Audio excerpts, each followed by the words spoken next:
Ladies and gentlemen, it has arrived.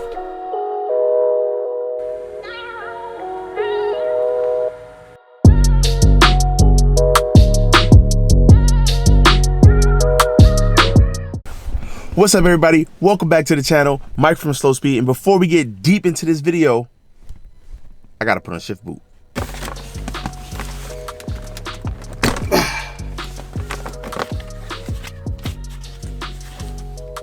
Old, new, broken,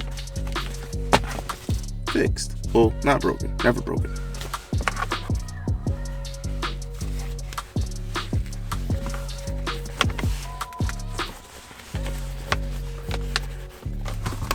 Oh, there you go.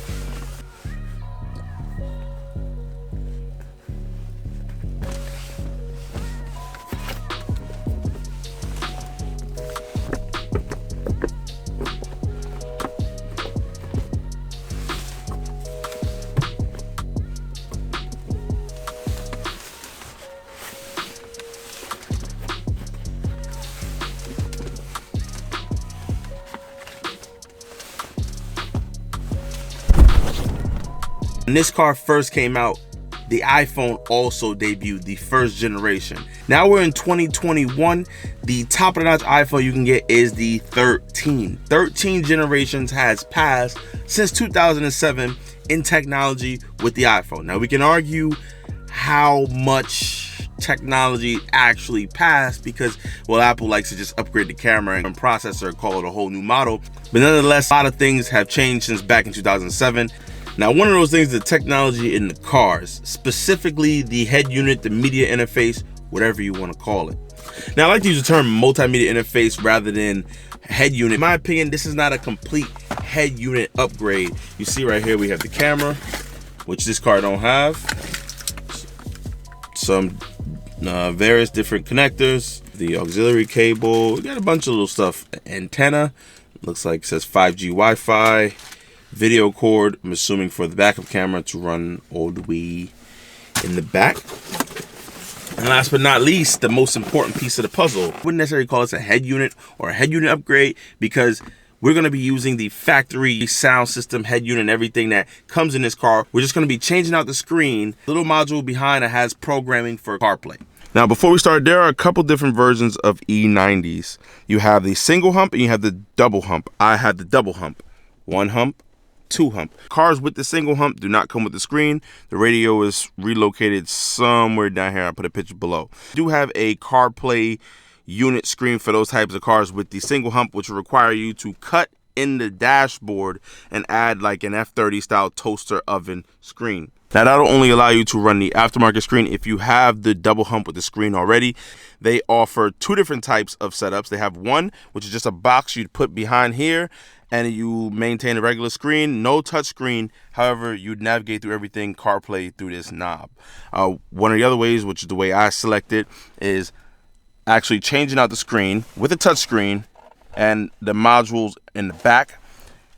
You can still use this, but I really won't be using this. The number one reason I got the touch screen is because I feel like this is like, I don't know, old, beat up and clunky. It doesn't really look nice. I would fully delete it if I could, but I still need to access certain menus that the car required, that the car has in here. So I keep this like this. Maybe try to upgrade the knob a little bit. I think that's missing some pieces. But we are going to replace the screen and add CarPlay.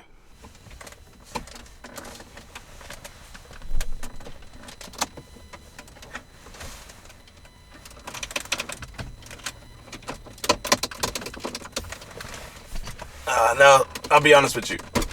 Really not a smart idea to take this off with metal, but I'm doing good.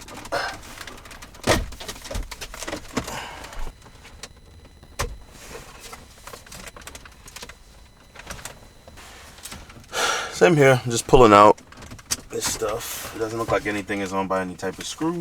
Not for nothing. This is gonna be a quick type of video install video because you can find a lot of these types of videos online already of the disassembly.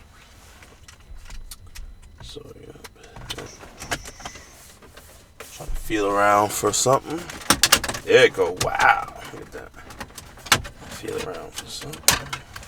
Yeah, so I'll definitely go ahead and super glue that.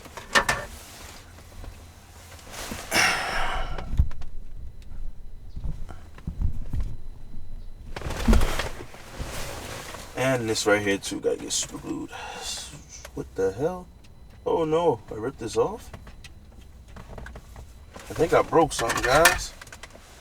What did I break? Oh shit. Disclaimer. I broke these two pieces back here, so it doesn't come off as easy as I thought.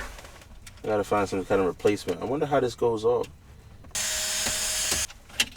Alright, so I think this is as far as we need to go.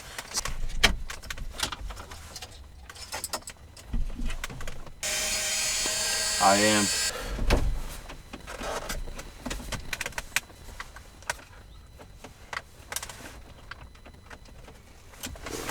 Push down. Voila.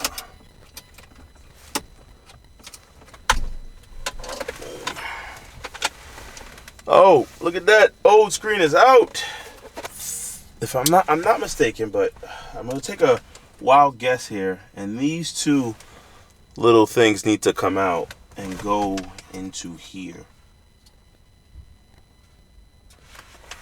Because, well, there's not two circle things in here for that, so I'm just gonna go ahead and do that to make life easier so I don't have to take stuff back out. I should have read some type of instructions, to be honest. I'll yank these out.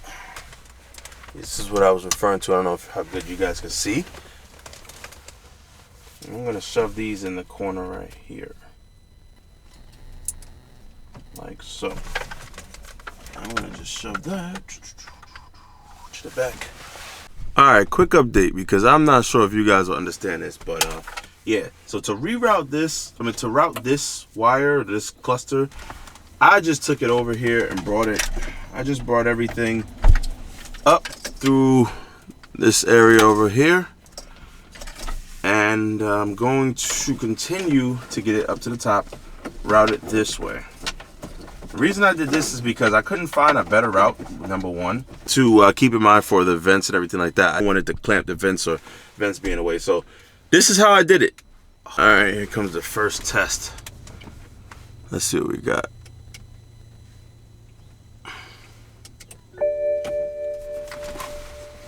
We got something. Let's see what we got here. Allow new connection. It's device name CarKit 5199. Boom. Pair. Allow all sync, allow all contacts. Looks like we got something here. Use CarPlay. Oh, look at that. All right, let me try to play something. We're gonna see. Let me see if we get sound.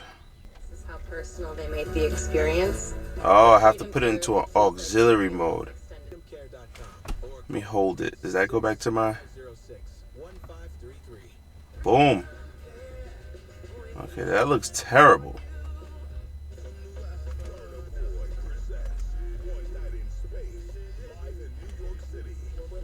Entertainment. I gotta figure out how to fix this. I could figure it out though. Aux. Let's see. External audio source. So now let's go back to CarPlay. Let me try. Oh! And she bouncing like a bunny. I just popped the 30. She said, "Daddy, please come for me." You seen it, guys. CarPlay for the win. Look at that. Look at that. It's a whole bunch of little jumbo mumble piece up. I'm gonna bolt together as much stuff as I could, make it look clean. We're gonna tackle the back of camera another day. I'm just super happy, and I gotta run by Pro Dipper. So yeah. So switch to the phone. I'm sorry, guys. Whew. This is a lot. I started back from scratch. Took out this unit. So the big issue I was having was fitting this big clunk. So this massive block. This adapter back here, same big massive block, if you guys remember, the unit can't fit behind two of them. So I literally disconnected everything And yeah, I have to squeeze that all the way over there while at the same time connecting this to sit right here. I'll try to hide it on this side. And you know what? It might be a little bit of room. Let me go ahead and give it a shot. But I quit and I stopped filming for a second because it was a lot. So bear with me, guys. I'll try to fit this to the cut. So this is good. I just need to get this to go in here would work even better.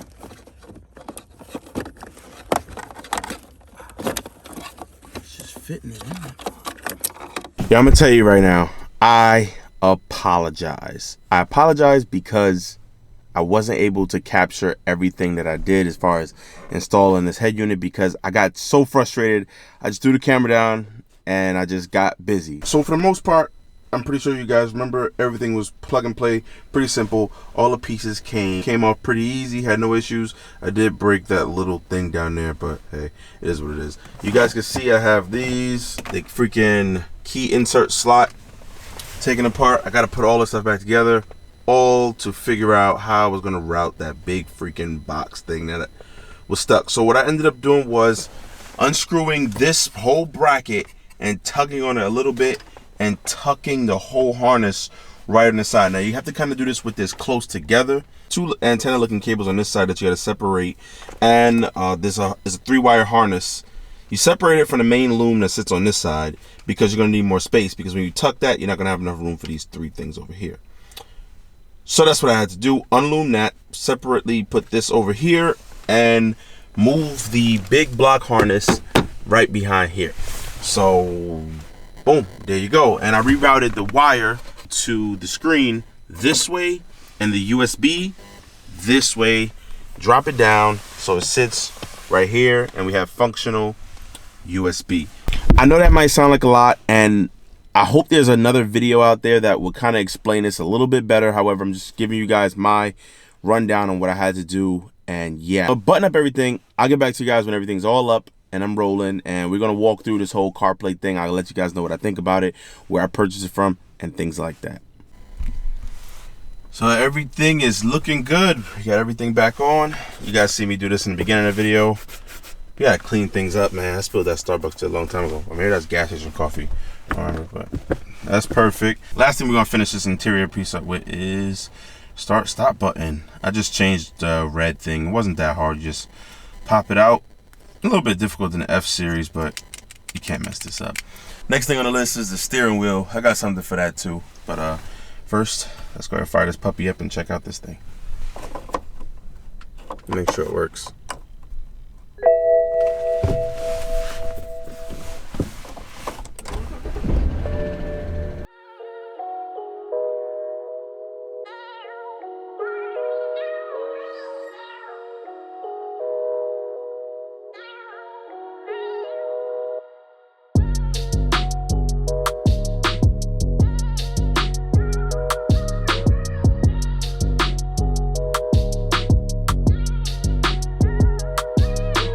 Alright guys, so the install is completely done.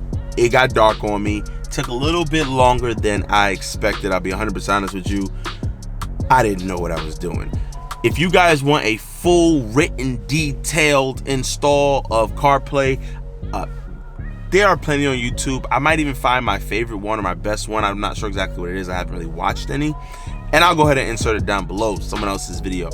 This video is not exactly the most perfect install, but honestly, if you just use a little bit of common sense, you'll get through it pretty easy. And I just touched base, and I just, you know, skimped over, touch base on a couple of things that you might need to be aware of with this system. This system specifically is the WAKA Waka. I got it from waka.us. It does ship from China. It will take a long time. I had to email them like twice, like, yo, what's up with my stuff? Make sure I got here. Like I said, it came from China pretty quick actually, but it sat in Jamaica and New Jersey longer than expected. That being said, this is one of the cheaper ones. I did not buy this off eBay or Amazon. I bought it from their actual website. Side note, know what model you have. This model of my car, 2007, was the CCC model. LCI models will have a CIC model. After that, it would be like an MBT or something like that. I've only seen them for the CCC and the CIC. You can double check. You might find something different.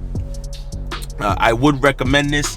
Touchscreen's pretty good. This is the maps, and I would say the maps are the most tricky. Let me zoom out. The maps are the most tricky with these types of systems because this is where they tend to lag. So if you see, you know, it is what it is. You get the search, boop, gas stations, boop, pretty quick, boom. You know, pretty simple, smooth. I don't have my sound set on the GPS, but I like it. It mimics everything from the phone, so you know what you're getting, you know what you expect. I don't really care about the user interface, the graphics, or anything like that. I just want my Apple CarPlay working, and I want it working seamlessly. Shut off the car, boom. I'm gonna go ahead and lock it. Now, I'm not locking it for a long time, so it won't exactly go to sleep, but I'll go ahead and fire it back up for you guys. Unlock it, start the car. Boom, and it's right back up. There's no crazy loading or anything like that. Even when the system goes completely to sleep, have a loading symbol for about 5 seconds and it'll shoot right back to CarPlay. Like no games, right back to CarPlay. You gotta press menu once. This is their user interface, wireless auto, CarPlay, original car. Have little things right here, music, video, which there's no SD or USB plugged in right now. There's an SD, little micro SD on the left side right here with the microphones, which in my opinion, I don't know how they sound the microphone wise, but speaker wise on phone calls, it's not the best. I'm gonna be honest with you. Android Auto, for the few of you who use Android, if I find somebody with Android, I'll check out the auto and see how it is. DVR. Now DVR is interesting because there is a DVR plug, like a DVR slot, which has no signal, in behind this head unit. And buying a 4K camera and putting it up here like a little dash cam, and yeah, have my little DVR thing, have it save, have everything saved automatically to this little iDrive unit or CarPlay Waka thing. Last but not least, settings. I don't really want to go here and mess up anything. One thing, EQ settings, I do not recommend you adjust them or play with them on this thing. It doesn't sound that good when you touch them or adjust them. I'll leave them flat. If you want to do some adjusting, do it on the main head unit. Side note, I have noticed the E90 sound system sounds a little bit better than my G20. It's odd, but it does. Well, whatever. You just hit the original car, pop, and it'll bring it back to the CCC, which I'm never really going to use. I'm going to keep it on aux, adaptive headlamps, and all of those malfunctions pop up right here just like normal. No issue. I would love to figure out how to set this screen up, but that's another day. I don't really care too much about it. Backup camera will be on another day as well. So guys, thank you for tuning in and listen to me ramble and, you know, all that good stuff. Hope you guys like this video. This car is coming along really nice. I have to freaking do the steering wheel. The bumper will be here in the next 2 or 3 days. Have not ordered the wheels yet, but I know exactly what I'm getting. Tires, we're gonna lower it, put all the suspension bits on, and this car is pretty much gonna be done. We got a little other things left to do, but yeah, thank you guys for strolling along on the E90 build. Stay tuned for the other build that's coming too, because the way that it's gonna work is I'm gonna do this car up, look nice, have it nice to the winter, reliable, have the other car make some nice power numbers with the car that we're gonna get. Then after we're done making that car nice, then we're gonna go back to the E90, and y'all already know this M52's coming out, and we gonna go fast, baby. Maybe a little reliable. We might put a Chevy motor in there, a little LS. So stay tuned, guys. I love making these videos, and I love them more when you guys watch them. Make sure you like them and subscribe. Mike from Slow Speed. Peace out, baby.